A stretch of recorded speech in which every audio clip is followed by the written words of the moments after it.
Ако не можеш да живееш без него, значи не можеш да живееш и с него. Просто оцеляваш. Истината е, че трябва да се научите да бъдете щастливи сами, преди да бъдете щастливи с някой друг. Разликата между любов и емоционална интелигентност. Днес ви чета четвърта част от поредицата Невидима за мъжете. Започваме. Сега нека поговорим за нещо, което почти не се споменава. Разликата между любовта и емоционалната зависимост. Много жени бъркат нуждата с дълбока любов. Но невъзможността да живеете без определен човек не е любов, а зависимост. Здравата любов ви позволява да бъдете себе си, да имате собствено мнение, отделни планове, време за себе си. А емоционалната зависимост ви кара да загубите идентичността си заради друг. Една пациентка ми каза: "Докторе, не мога да живея без него." Отговорих ѝ: "Ако не можеш да живееш без него, значи не можеш да живееш и с него. Просто оцеляваш." Истината е, че трябва да се научите да бъдете щастливи сами, преди да бъдете щастливи с някой друг. Не защото нямате нужда от никого, а защото не е нужно да се чувствате цялостни само с определен човек. Има един интересен аспект в еволюционната психология. Хората се привличат от тези, които излъчват независимост и самостоятелност.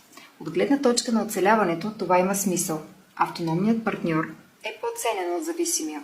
Затова, когато спрете да гоните и започнете да живеете своя живот, ставате подсъзнателно по-привлекателни. Това не е манипулация, а човешка природа. Нека поговорим и за времето. Много жени вярват, че винаги да са на разположение доказателство за любов. Всъщност, постоянната наличност не е любов, а страх.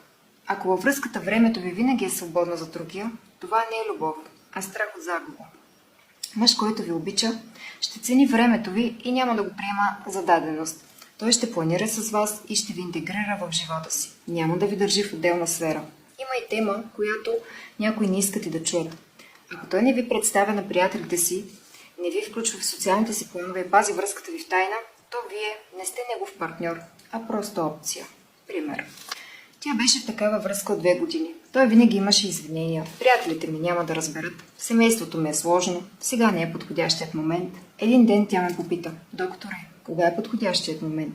Отговорих ѝ: "Скъпа, когато някой те обича, всеки момент е подходящ. Когато някой е горд с теб, не му трябват оправдания, за да те покаже на света."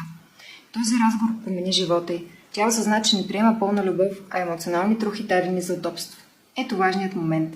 Трябва да различавате между мъж, който търси, защото има нужда, и мъж, който ви търси, защото ви обича истински и ви желае. Нуждата е ориентирана към функция, а желанието към чувство. Мъж, който има нужда от вас, ви търси само когато има проблем или иска нещо. Мъж, който ви желае,